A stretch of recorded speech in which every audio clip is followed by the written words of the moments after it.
हम कथा सुनाते राम सकल गुण धाम की। हम कथा सुनाते राम सकल गुण धाम की। ये रामायण है पुण्य कथा श्री राम की।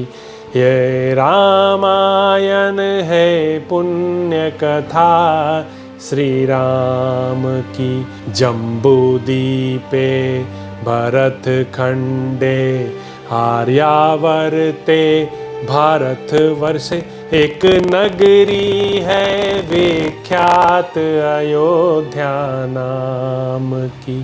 यह जन्म भूमि है परम पूज्य श्री राम की। यह जन्म भूमि है परम पूज्य श्री राम की। यह रामायण है पुण्य कथा श्री राम की। यह रामायण है पुण्य कथा श्री राम की। श्रीमद् वाल्मीकि रामायण। श्री सीतारामचंद्राभ्या नमः। श्रीमद् वाल्मीकि रामायण उत्तरकांड 32वां सर्ग। अर्जुन की भुजाओं से नर्मदा के प्रवाह का अवरुद्ध होना, रावण के पुष्पोपहार का बह जाना, फिर रावण आदि निशाचरों का अर्जुन के साथ युद्ध तथा अर्जुन का रावण को कैद करके अपने नगर में ले जाना। नर्मदा जी के तट पर जहां क्रूर राक्षसराज रावण महादेव जी को फूलों का उपहार अर्पित कर रहा था, उस स्थान से थोड़ी दूर पर विजयी वीरों में श्रेष्ठ माहिष्मतीपुरी का शक्तिशाली राजा अर्जुन अपनी स्त्रियों के साथ नर्मदा के जल में उतरकर क्रीड़ा कर रहा था। उन सुंदरियों के बीच में विराजमान राजा अर्जुन सहस्रों हथिनियों के मध्य भाग में स्थित हुए गजराज के समान शोभा पा रहा था। अर्जुन के 1000 भुजाएं थीं। अपने उत्तम बल की परीक्षा करने के लिए उसने उन बहुसंख्यक भुजाओं द्वारा नर्मदा के वेग को रोक दिया। कृतवीर्य पुत्र अर्जुन की भुजाओं द्वारा रोका हुआ नर्मदा का वह निर्मल जल तट पर पूजा करते हुए रावण के पास पहुंच गया और उसी ओर उल्टी गति से बहने लगा। नर्मदा के जल का वह वेग मत्स्य, नक्र, मगर, फूल और कुशास्तरण के साथ बढ़ने लगा। उसमें वर्षाकाल के समान बाढ़ आ गई। जल का वह प्रचंड प्रवाह मानो कार्तवीर्य अर्जुन ने ही भेजा हो, रावण के समस्त पुष्पोपहार को बहा ले गया। रावण का पूजन अभी आधा ही समाप्त हुआ था। उसी दशा में उपहार बह जाने से वह विचलित हुआ और प्रतिकूल हुरी प्रेसी की भांति नर्मदा की ओर देखने लगा। पश्चिम से आते और पूर्व दिशा में प्रवेश करते हुए उस जल प्रवाह को देखकर उसे ऐसा प्रतीत हुआ मानो समुद्र में ज्वार आ गया हो। फिर भी उसके तटवर्ती वृक्षों पर रहने वाले पक्षियों में कोई घबराहट नहीं थी। नदी अपनी स्वाभाविक स्थिति में ही प्रवाहित हो रही थी। उसका जल पहले की भांति स्वच्छ एवं निर्मल था। वर्षाकालिक बाढ़ के समय जो मलिनता होती है, उसका इस समय सर्वथा अभाव था। रावण ने उस नदी को विकारशून्य हृदय वाली नारी के समान देखा। उसके मुख से एक शब्द भी नहीं निकला। मौन व्रत का पालन करते हुए उसने दाहिने हाथ की अंगुली से संकेत मात्र करके शुक और सारण को आदेश दिया कि वे जाकर बाढ़ के कारण का पता लगाए। आदेश पाकर शुक और सारण आकाशमार्ग से पश्चिम की ओर चले। केवल आधा योजन ही गए थे कि उन्होंने एक पुरुष को स्त्रियों के साथ जल में क्रीड़ा करते देखा। उसका शरीर विशाल साल वृक्ष के समान ऊंचा था। उसके केश जल से ओतप्रोत थे। नेत्रों में मद की लाली थी और चित्त भी मद से व्याकुल जान पड़ता था।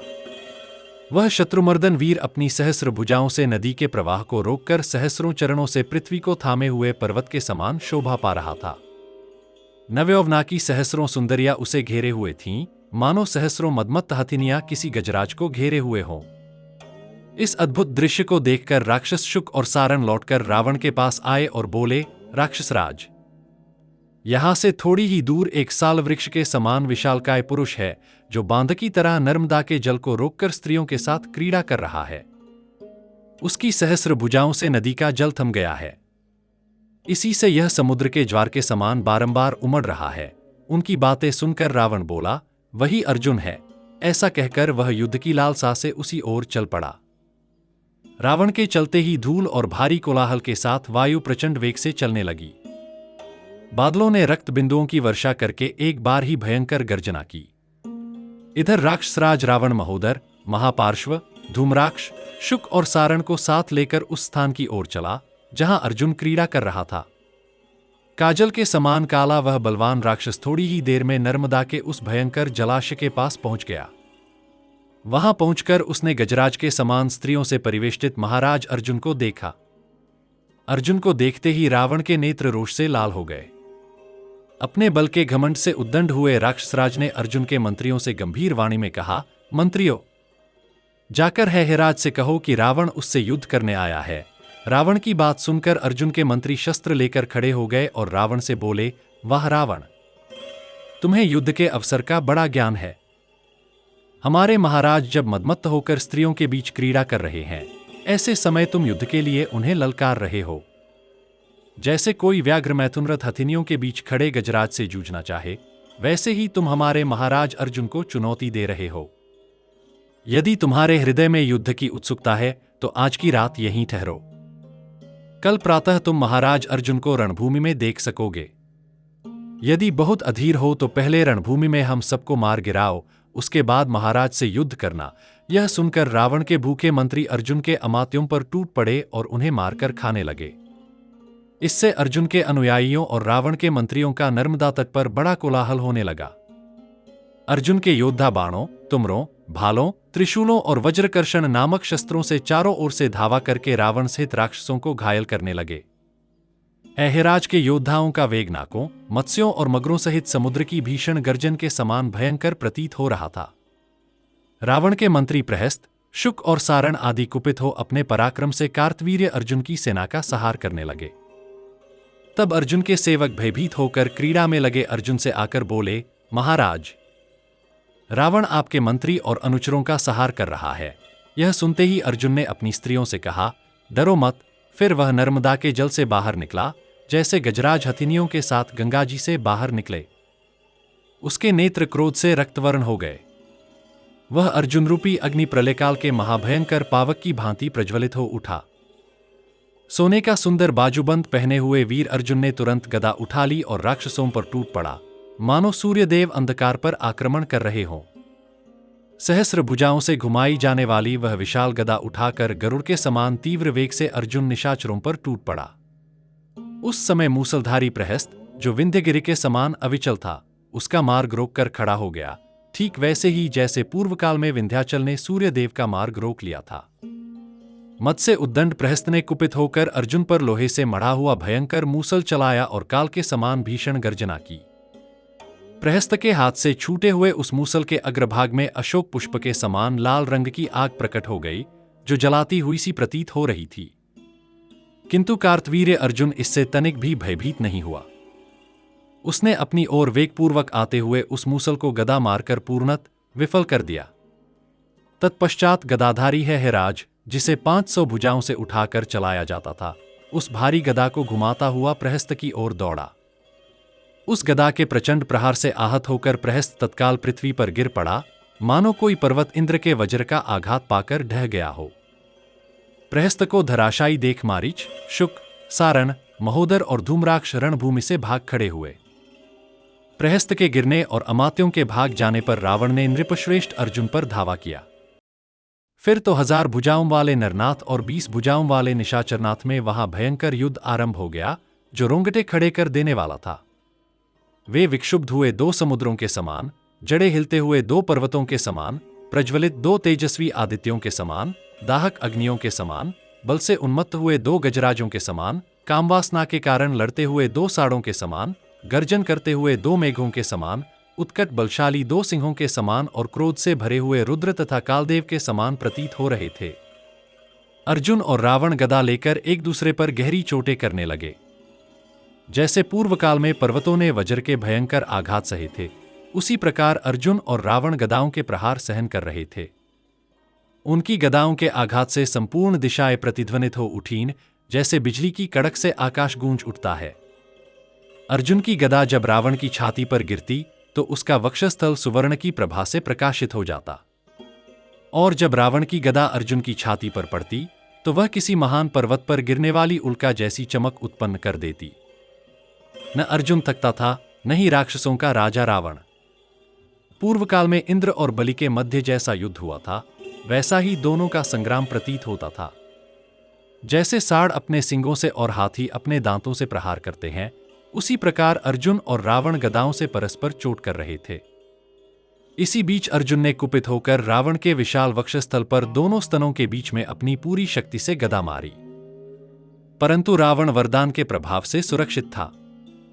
अतः अर्जुन की गदा उसकी छाती से टकराकर दो टुकड़े होकर भूमि पर गिर पड़ी। फिर भी अर्जुन के आघात से पीड़ित होकर रावण एक धनुष पीछे हट गया और आर्तनाद करता हुआ बैठ गया।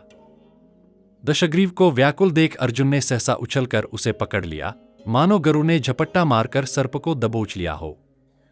जैसे पूर्व काल में भगवान नारायण ने बलि को बांधा था, उसी तरह बलवान राजा अर्जुन ने दशानन को पकड़कर अपने 1000 हाथों से दृढ़ रस्सों से बांध दिया। रावण के बंध जाने पर सिद्ध, चारण और देवता शाबाश शाबाश कहते हुए अर्जुन पर फूलों की वर्षा करने लगे। जैसे व्याघ्र किसी हिरण को दबोच लेता है अथवा सिंह हाथी को जकड़ लेता है, उसी प्रकार रावण को वश में करके है राज अर्जुन हर्ष से मेघ के समान गर्जना करने लगा। इसके बाद प्रहस्त ने होश संभाला। दशमुख रावण को बंधा हुआ देखकर वह सहसा कुपित हो अर्जुन की ओर दौड़ा। उस समय निशाचरों का वेग ऐसा प्रतीत हो रहा था, मानो वर्षा काल में समुद्र में बादलों का वेग बढ़ गया हो। छोड़ो छोड़ो, ठहरो ठहरो, ऐसा कहते हुए राक्षस अर्जुन की ओर दौड़े। प्रहस्त ने रणभूमि में अर्जुन पर मूसल और शूल के प्रहार किए, परंतु अर्जुन तनिक भी विचलित नहीं हुआ। उस शत्रुसूदन वीर ने उन अस्त्रों को अपने शरीर तक आने से पहले ही पकड़ लिया। फिर उन्हीं दुर्धर आयुधों से अर्जुन ने उन राक्षसों को घायल किया और उन्हें वैसे ही भगा दिया जैसे वायु बादलों को छिन्न भिन्न करके उड़ा ले जाती है। उस समय कार्तवीर्य अर्जुन ने समस्त राक्षसों को भयभीत कर दिया और रावण को लेकर अपने सुहृदों के साथ नगर में आ पहुंचा। नगर के समीप आने पर ब्राह्मणों और नगरवासियों ने अपने इंद्रतुल्य तेजस्वी नरेश पर फूलों और अक्षतों की वर्षा की। सहस्र नेत्रधारी इंद्र जैसे बलि को बंदी बनाकर ले गए थे, उसी प्रकार राजा अर्जुन ने बंधे हुए रावण को साथ लेकर अपनी पुरी में प्रवेश किया। 33वां सर्ग। पुलस्त्य जी का रावण को अर्जुन की कैद से छुड़ाना। रावण को पकड़ लेना वायु को पकड़ने के समान था। धीरे धीरे यह समाचार देवताओं के मुख से पुलस्त्य जी ने सुना। यद्यपि वे महर्षि महान धैर्यशाली थे, परंतु संतान के प्रति स्वाभाविक स्नेहवश कृपा परवश हो गए और माहिष्मती नरेश से मिलने के लिए भूतल पर आए। उनका वेग वायु के समान था और गति मन के समान। वायुमार्ग का आश्रय लेकर वे माहिष्मतीपुरी में पहुंचे। जैसे ब्रह्मा जी इंद्र की अमरावतीपुरी में प्रवेश करते हैं, उसी प्रकार पुलस्त्य जी ने हृष्ट पुष्ट मनुष्यों से भरी और अमरावती के समान शोभा से संपन्न माहिष्मती नगरी में प्रवेश किया। आकाश से उतरते समय वे सूर्य के समान जान पड़ते थे। उनके अद्भुत तेज के कारण उनकी ओर देखना कठिन हो रहा था। अर्जुन के सेवकों ने उन्हें पहचानकर राजा अर्जुन को उनके आगमन की सूचना दी। सेवकों से यह सुनते ही हैहराज सिर पर अंजलि बांधकर उन तपस्वी मुनि की अगवानी के लिए आगे बढ़े। राजा अर्जुन के पुरोहित अर्घ्य और मधुपर्क आदि लेकर उनके आगे आगे चले, मानो इंद्र के आगे बृहस्पति चल रहे हों। आते समय वे महर्षि उदित होते हुए सूर्य के समान तेजस्वी प्रतीत हो रहे थे। उन्हें देखकर अर्जुन चकित रह गया। उसने उनके चरणों में आदरपूर्वक प्रणाम किया, जैसे इंद्र ब्रह्मा जी के आगे मस्तक झुकाते हैं।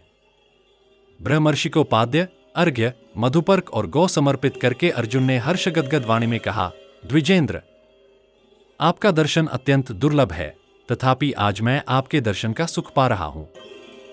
यहां पधारकर आपने इस माहिष्मतीपुरी को अमरावती के समान गौरवशालिनी बना दिया है।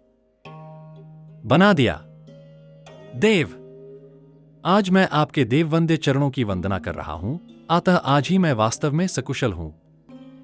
आज मेरा व्रत निर्विघ्न पूर्ण हो गया। आज ही मेरा जन्म सफल हुआ और तपस्या भी सार्थक हो गई। ब्राह्मण, यह राज्य, ये स्त्री पुत्र और हम सब लोग आपके ही हैं। आप आज्ञा दीजिए, हम आपकी क्या सेवा करें। तब पुलस्त्य जी हैहराज अर्जुन के धर्म, अग्नि और पुत्रों का कुशल समाचार पूछकर उससे इस प्रकार बोले, पूर्ण चंद्रमा के समान मनोहर मुख वाले कमलनयन नरेश, तुम्हारे बल की कहीं तुलना नहीं है, क्योंकि तुमने दशग्रीव को जीत लिया। जिसके भय से समुद्र और वायु भी चंचलता छोड़कर सेवा में उपस्थित होते हैं, उस मेरे रणदुर्जय पौत्र को तुमने संग्राम में बांध लिया। ऐसा करके तुम मेरे इस बालक का यश पी गए और सर्वत्र अपने नाम का ढिंढोरा पीट दिया। वत्स, अब मेरे कहने से तुम दशानन को छोड़ दो, यह तुमसे मेरी याचना है। पुलस्त्य की इस आज्ञा को शिरोधार्य करके अर्जुन ने इसके विपरीत कोई बात नहीं कही। उस राजाधिराज ने बड़ी प्रसन्नता के साथ राक्षसराज रावण को बंधन से मुक्त कर दिया। उस देवद्रोही राक्षस को बंधन मुक्त करके अर्जुन ने दिव्य आभूषण, माला और वस्त्रों से उसका पूजन किया और अग्नि को साक्षी बनाकर उसके साथ ऐसी मित्रता का संबंध स्थापित किया जिसके द्वारा किसी की हिंसा न हो। इसके बाद ब्रह्मपुत्र पुलस्त्य जी को प्रणाम करके राजा अर्जुन अपने घर लौट गया। इस प्रकार अर्जुन द्वारा आतिथ्य सत्कार करके छोड़े गए प्रतापी राक्षसराज रावण को पुलस्त्य जी ने हृदय से लगा लिया, परंतु वह पराजय के कारण लज्जित ही रहा। दशग्रीव को छुड़ाकर ब्रह्मा जी के पुत्र मुनिवर पुलस्त्य जी पुनः ब्रह्मलोक को चले गए। इस प्रकार रावण को कार्तवीर्य अर्जुन के हाथों पराजित होना पड़ा था और फिर पुलस्त्य जी के कहने से उस महाबली राक्षस को छुटकारा मिला था। रघुकुलंदन, इस प्रकार संसार में बलवान से बलवान वीर पड़े हुए हैं, अतः जो अपना कल्याण चाहे उसे दूसरे की अवहेलना नहीं करनी चाहिए। सहस्रबाहु की मैत्री पाकर राक्षसों का राजा रावण पुनः घमंड से भरकर सारी पृथ्वी पर विचरने और नरेशों का संहार करने लगा। 34वां सर्ग। वाली के द्वारा रावण का पराभव तथा रावण का उन्हें अपना मित्र बनाना। अर्जुन से छुटकारा पाकर राक्षसराज रावण पुनः निश्चिंत होकर सारी पृथ्वी पर विचरण करने लगा। राक्षस हो या मनुष्य, जिसे भी वह बल में अपने से बढ़ा चढ़ा सुनता, उसी के पास पहुंचकर अभिमानी रावण उसे युद्ध के लिए ललकारता था। एक दिन वह किष्किंधापुरी पहुंचा, जो वानरराज वाली के अधिकार में थी। वहां जाकर सुवर्णमालाधारी वाली को उसने युद्ध के लिए ललकारा। उस समय वाली के मंत्री तार के पिता सुषेण, युवराज अंगद और सुग्रीव ने रावण से कहा, राक्षसराज, अभी वाली बाहर गए हैं, वे ही आपके योग्य प्रतिद्वंद्वी हो सकते हैं, अन्य कोई वानर आपके सम्मुख ठहरने योग्य नहीं है। चारों समुद्रों पर संध्या उपासना करके वे अभी आते ही होंगे, आप थोड़ी देर ठहर जाइए। राजन, ये जो शंख के समान उज्ज्वल हड्डियों के ढेर लगे हुए हैं, ये सब उन वीरों के हैं जो वाली से युद्ध करने की इच्छा से आए थे। उनके तेज से ही इनका अंत हुआ। यदि आपने अमृत का रस भी पी लिया हो तो भी जब आप वाली से टकराएंगे तब वही आपके जीवन का अंतिम क्षण होगा। विश्रवाकुमार, वाली आश्चर्य के भंडार हैं, आप शीघ्र ही उनका दर्शन करेंगे। केवल इसी मुहूर्त तक प्रतीक्षा कीजिए, फिर आपके लिए जीवन दुर्लभ हो जाएगा। और यदि आपको शीघ्र मृत्यु की चाह हो तो दक्षिण समुद्र के तट पर जाइए।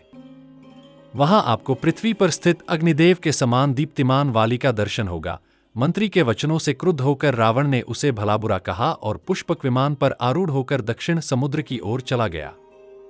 वहां उसने सुवर्णगिरी के समान ऊंचे और तेजस्वी वाली को संध्योपासना करते देखा। उनका मुख प्रभातकालीन सूर्य के समान अरुण प्रभा से शोभायमान था। उन्हें देखकर काजल के समान काला रावण पुष्पक से उतर पड़ा और धीरे धीरे इस प्रकार आगे बढ़ा कि उसके पैरों की आहट भी न हो। उसका उद्देश्य वाली को पकड़ना था। दैवयोग से वाली ने भी रावण को देख लिया। उसके पापपूर्ण अभिप्राय को जानकर भी वे तनिक भी विचलित नहीं हुए। जैसे सिंह खरगोश को देखकर या गरुड़ सर्प को देखकर भी चिंता नहीं करता, वैसे ही वाली ने रावण को देखकर मन में कोई भय या चिंता नहीं की।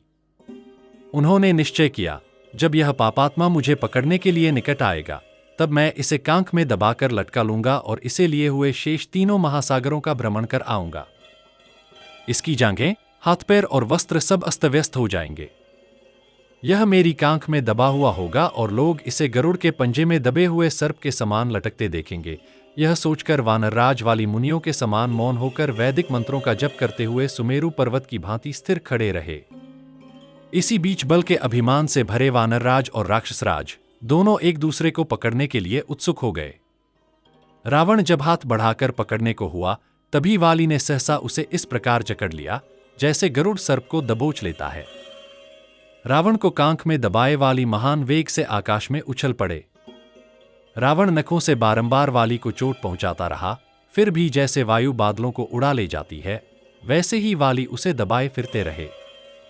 रावण को इस दशा में देख उसके मंत्री शोर मचाते हुए पीछे पीछे दौड़े, मानो उसे छुड़ाने का प्रयास कर रहे हों। पीछे पीछे राक्षस और आगे आगे वाली। वे आकाश के मध्य भाग में पहुंच गए और मेघसमूहों से घिरे हुए उदित सूर्य के समान शोभायमान प्रतीत हुए। उन श्रेष्ठ राक्षसों का बहुत प्रयत्न करने पर भी वे वाली तक न पहुंच सके। उनकी भुजाओं और जांघों से उत्पन्न वायु के वेग से वे थक कर रुक गए। वाली के मार्ग से पर्वत तक हट जाते थे तो फिर जीवित प्राणियों का वहां से हट जाना तो स्वाभाविक ही था। वे महावेगशाली वानर राज इतने तीव्र गति से समुद्रों तक पहुंचते थे कि पक्षियों के समूह भी उनका साथ नहीं दे पाते थे। उन्होंने क्रमशः सभी समुद्रों के तट पर पहुंचकर संध्यावंदन किया। समुद्रों की यात्रा करते हुए आकाशचारी देवताओं ने उनकी पूजा और स्तुति की। वे रावण को कांख में दबाए हुए पश्चिम समुद्र के तट पर पहुंचे। वहां स्नान, संध्योपासना और जप करके वे वानरवीर दशानन को लिए उत्तर समुद्र के तट पर पहुंचे। फिर वहां भी उपासना कर वे वायु और मन के समान वेग से पूर्व समुद्र की ओर गए। वहां संध्या संपन्न करके इंद्रपुत्र वानर राज वाली रावण को दबाए हुए पुनः किष्किंधा के समीप आ गए। वाली और रावण का संवाद तथा मित्रता। चारों समुद्रों में संध्योपासना का कार्य पूरा करके रावण को ढोने से थके हुए वानर राज वाली किष्किंधा के उपवन में आ पहुंचे। वहां आकर कपिश्रेष्ठ ने रावण को अपनी कांख से छोड़ दिया और बारंबार हंसते हुए पूछा, कहो जी, तुम कहां से आए हो? श्रम के कारण रावण की आंखें चंचल हो रही थीं। वाली के इस अद्भुत पराक्रम को देखकर वह अत्यंत आश्चर्यचकित हुआ और वानर राज से बोला, महेंद्र के समान पराक्रमी वानरेंद्र, मैं राक्षसों का राजा रावण हूं। युद्ध की इच्छा से यहां आया था और वह युद्ध तो आपसे मिल ही गया। अहो, आप में अद्भुत बल है, अद्भुत पराक्रम है और आश्चर्यजनक गंभीरता है। आपने मुझे पशु की तरह पकड़कर चारों समुद्रों पर घुमाया है। वानरवीर, तुम्हारे सिवा दूसरा कौन ऐसा शूर होगा जो मुझे इस प्रकार बिना थके शीघ्रता से ढो सके? वानरराज, ऐसी गति तो मन, वायु और गरुड़, इन तीनों की ही सुनी गई है। संदेह इस जगत में आप चौथे ऐसे तीव्र वेगशाली हैं। कपिश्रेष्ठ, मैंने आपका बल देख लिया। अब मैं अग्नि को साक्षी बनाकर आपके साथ सदा के लिए स्नेहपूर्ण मित्रता करना चाहता हूं। स्त्री, पुत्र, नगर, राज्य, भोग, वस्त्र और भोजन, इन सभी पर हम दोनों का साझे का अधिकार होगा। तब वानरराज और राक्षसराज ने अग्नि प्रज्वलित करके एक दूसरे को हृदय से लगाया और भाईचारे का संबंध जोड़ लिया। फिर दोनों वानर और राक्षस एक दूसरे का हाथ पकड़े प्रसन्नतापूर्वक किष्किंधापुरी के भीतर गए, मानो दो सिंह किसी गुफा में प्रवेश कर रहे हों। रावण वहां सुग्रीव की तरह सम्मान पाकर 1 महीने तक रहा। फिर तीनों लोगों को जीतने की इच्छा रखने वाले उसके मंत्री आकर उसे ले गए। प्रभो, इस प्रकार यह घटना पहले घट चुकी है।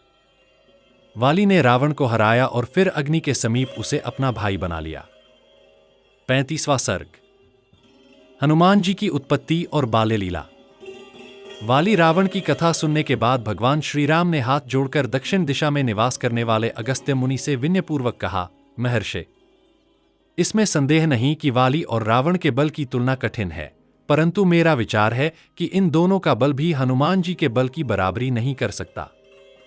शौर्य, दक्षता, बल, धैर्य, बुद्धिमत्ता, नीति, पराक्रम और प्रभाव, ये सभी गुण हनुमान जी में परिपूर्ण हैं। समुद्र को देखकर जब वानर सेना घबरा उठी, तब इस महाबाहु वीर ने उन्हें धैर्य बंधाया और एक ही छलांग में 100 योजन का समुद्र लांघ गए। फिर लंकापुरी में प्रवेश करके रावण के अंतःपुर में गए, सीता जी से मिले, उनसे बातचीत की और उन्हें धैर्य बंधाया। वहां अशोकवन में इन्होंने अकेले ही रावण के सेनापतियों, मंत्री कुमारों, किंकरों तथा रावण पुत्र अक्ष को मार गिराया।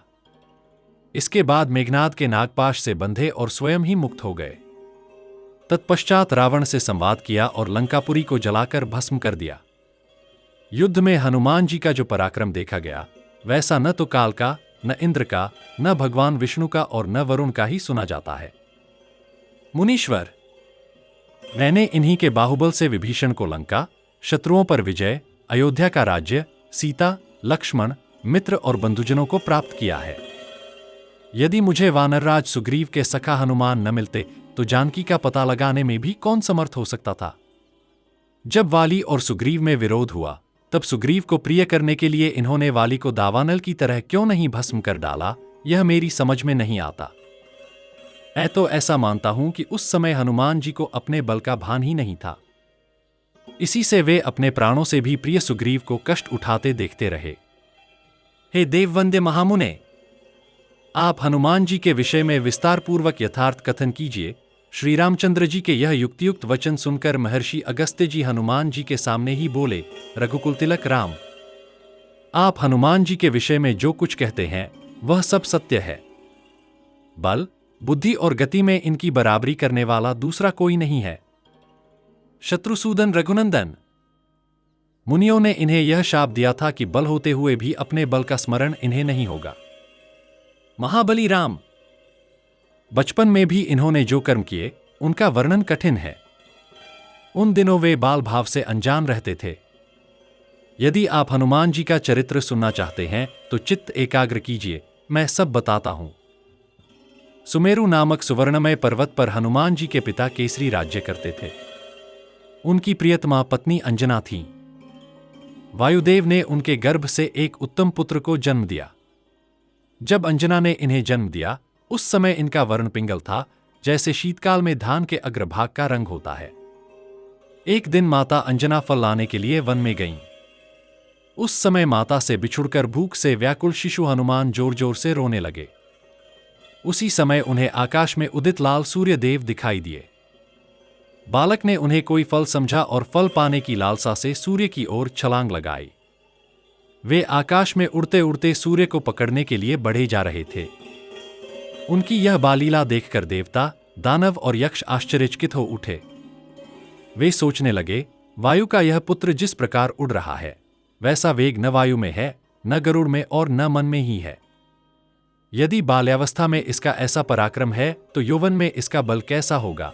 अपने पुत्र को सूर्य की ओर जाते देख वायुदेव भी शीतल रूप धारण कर उसके पीछे पीछे चलने लगे, ताकि उसे दाह से बचा सकें। इस प्रकार बालक हनुमान कई सहस्र योजन लांघकर सूर्यदेव के समीप पहुंच गए। सूर्य ने सोचा, यह अभी बालक है, इसे दोष का ज्ञान नहीं है और इसके अधीन भविष्य में देवताओं के अनेक कार्य सिद्ध होने हैं, इसलिए उन्होंने उसे जलाया नहीं। उसी दिन राहु भी सूर्य पर ग्रहण लगाना चाहता था। हनुमान जी जब सूर्य के रथ पर पहुंचे और राहु का स्पर्श किया तो राहु भयभीत होकर भाग खड़ा हुआ। सिंहिका का वह पुत्र क्रुद्ध होकर इंद्र के भवन में गया और देवताओं से घिरे इंद्र के सामने भ्रिकुटी चढ़ाकर बोला, बल और वृत्रासुर का वध करने वाले वासव, आपने चंद्रमा और सूर्य को मुझे अपनी भूख दूर करने के साधन के रूप में दिया था, किंतु अब आपने उन्हें दूसरे के हवाले कर दिया है। ऐसा क्यों हुआ? आज पर्व अमावस्या के समय मैं सूर्यदेव को ग्रस्त करने की इच्छा से गया था। इतने ही में दूसरे राहु ने आकर सहसा सूर्य को पकड़ लिया। राहु की यह बात सुनकर देवराज इंद्र घबरा गए और सोने की माला पहने अपना सिंहासन छोड़कर उठ खड़े हुए।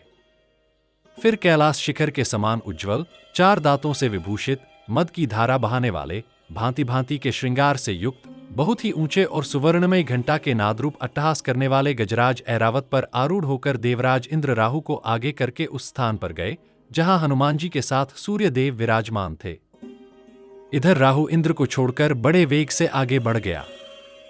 इसी समय पर्वत शिखर के समान आकार वाले दौड़ते हुए राहु को हनुमान जी ने देखा। तब राहु को ही फल के रूप में देखकर बालक हनुमान सूर्यदेव को छोड़ उस सिंहिका पुत्र को पकड़ने के लिए पुनः आकाश में उछले। श्री राम, सूर्य को छोड़कर अपनी ओर धावा करने वाले इन वानर हनुमान को देखते ही राहु, जिसका मुखमात्र ही शेष था, पीछे की ओर मुड़कर भागा। उस समय सिंहिका पुत्र राहु अपने रक्षक इंद्र से ही अपनी रक्षा के लिए कहता हुआ भय के मारे बारंबार इंद्र इंद्र की पुकार मचाने लगा। चीखते हुए राहु के स्वर को, जो पहले का पहचाना हुआ था, सुनकर इंद्र बोले, डरो मत, मैं इस आक्रमणकारी को मार डालूंगा। तत्पश्चात ऐरावत को देखकर हनुमान ने उसे भी एक विशाल फल समझा और उस गजराज को पकड़ने के लिए उसकी ओर दौड़े। ऐरावत को पकड़ने की इच्छा से दौड़ते हुए हनुमान जी का रूप 2 घड़ी के लिए इंद्र और अग्नि के समान प्रकाशमान एवं भयंकर हो गया। बालक हनुमान को देखकर शचीपति इंद्र को अधिक क्रोध नहीं हुआ। फिर भी इस प्रकार धावा करते हुए इंद्र ने बालक वानर पर अपने हाथ से छूटे हुए वज्र द्वारा प्रहार किया। इंद्र के वज्र की चोट खाकर वे एक पहाड़ पर गिरे। वहां गिरते समय उनकी बाईं ठुड्डी टूट गई। वज्र के आघात से व्याकुल होकर उनके गिरते ही वायुदेव इंद्र पर कुपित हो उठे। उनका यह क्रोध प्रजाजनों के लिए अहितकारक हुआ। सामर्थ्यशाली मारुत ने समस्त प्रजा के भीतर रहकर भी वहां अपनी गति समेट ली, श्वास आदि के रूप में संचार रोक दिया और अपने शिशुपुत्र हनुमान को लेकर पर्वत की गुफा में घुस गए। जैसे इंद्र वर्षा रोक देते हैं, उसी प्रकार वायुदेव प्रजाजनों के मलाशय और मूत्राशय को रोककर उन्हें बड़ी पीड़ा देने लगे। उन्होंने संपूर्ण भूतों के प्राण संचार का अवरोध कर दिया। वायु के प्रकोप से समस्त प्राणियों की सांस बंद होने लगी। उनके सभी अंगों के जोड़ टूटने लगे और वे सबके सब काठ के समान चेष्टा शून्य हो गए। तीनों लोकों में न कहीं वेदों का स्वाध्याय होता था और न यज्ञ। सारे धर्म कर्म बंद हो गए। त्रिभुवन के प्राणी ऐसे कष्ट पाने लगे मानो नरक में गिर गए हों। तब गंधर्व, देवता, असुर और मनुष्य आदि सभी प्रजा व्यथित होकर सुख पाने की इच्छा से प्रजापति ब्रह्माजी के पास तब गंधर्व, देवता, असुर और मनुष्य आदि सभी प्रजा व्यथित होकर सुख पाने की इच्छा से प्रजापति ब्रह्माजी के पास दौड़ी गई। उस समय देवताओं के पेट इस तरह फूल गए थे मानो उन्हें महोदर का रोग हो गया हो। उन्होंने हाथ जोड़कर कहा, भगवन स्वामिन, आपने 4 प्रकार की प्रजाओं की सृष्टि की है। आपने हम सबको हमारी आयु के अधिपति के रूप में वायुदेव को अर्पित किया है। साधु शिरोमणे, ये पवनदेव हमारे प्राणों के ईश्वर हैं, तो भी क्या कारण है कि आज इन्होंने अंतःपुर में स्त्रियों की भांति हमारे शरीर के भीतर अपने संचार को रोक दिया है और इस प्रकार ये हमारे लिए दुहकजनक हो गए हैं। वायु से पीड़ित होकर आज हम लोग आपकी शरण में आए हैं। दुहकहारी प्रजापते, आप हमारे इस वायुरोधजनित दुहक को दूर कीजिए। प्रजाजनों की यह बात सुनकर उनके पालक और रक्षक ब्रह्माजी ने कहा, इसमें कुछ कारण है। ऐसा कहकर वे प्रजाजनों से फिर बोले, प्रजाओं, जिस कारण को लेकर वायुदेवता ने क्रोधवश अपनी गति का अवरोध किया है, उसे बताता हूं, सुनो। वह कारण तुम्हारे सुनने योग्य और उचित है। आज देवराज इंद्र ने राहु की बात सुनकर वायु के पुत्र को मार गिराया है, इसीलिए वे कुपित हो उठे हैं। वायुदेव स्वयं शरीर धारण न करके समस्त शरीरों में उनकी रक्षा करते हुए विचरते हैं। वायु के बिना यह शरीर सूखे काठ के समान हो जाता है। वायु ही सबका प्राण है। वायु ही सुख है और वायु ही यह संपूर्ण जगत है। वायु से परित्यक्त होकर जगत कभी सुख नहीं पा सकता। वायु ही जगत की आयु है। इस समय वायु ने संसार के प्राणियों को त्याग दिया है, इसलिए वे सब निष्प्राण होकर काठ और दीवार के समान हो गए हैं। अदिति पुत्रो, अतः अब हमें उस स्थान पर चलना चाहिए जहां हम सबको पीड़ा देने वाले वायुदेव छिपे बैठे हैं। कहीं ऐसा न हो कि उन्हें प्रसन्न किए बिना हम सबका विनाश हो जाए। तदंतर देवता, गंधर्व, नाग और गुह्यक आदि प्रजाओं को साथ ले प्रजापति ब्रह्माजी उस स्थान पर गए जहां वायुदेव इंद्र द्वारा मारे गए अपने पुत्र को लेकर बैठे हुए थे। तत्पश्चात चतुर्मुख ब्रह्माजी ने देवताओं, गंधर्वों, ऋषियों तथा यक्षों के साथ वहां पहुंचकर वायुदेवता की गोद में सोए हुए उनके पुत्र को देखा, जिसकी अंगकांति सूर्य, अग्नि और सुवर्ण के समान प्रकाशित हो रही थी। उसकी वैसी दशा देखकर ब्रह्माजी को उस पर बड़ी दया आई। सकल गुण धाम की हम कथा सुनाते, राम सकल गुण धाम की ये रामायण है, पुण्य कथा श्री राम की ये रामायण है, पुण्य कथा श्री राम की। जम्बूदीपे भरत खंडे आर्यावर्ते, भारत वर्षे एक नगरी है विख्यात अयोध्या नाम की। यह जन्म भूमि है परम पूज्य श्री राम की। यह जन्म भूमि है परम पूज्य श्री राम की। यह रामायण है, पुण्य कथा श्री राम की। यह रामायण है, पुण्य कथा श्री राम की।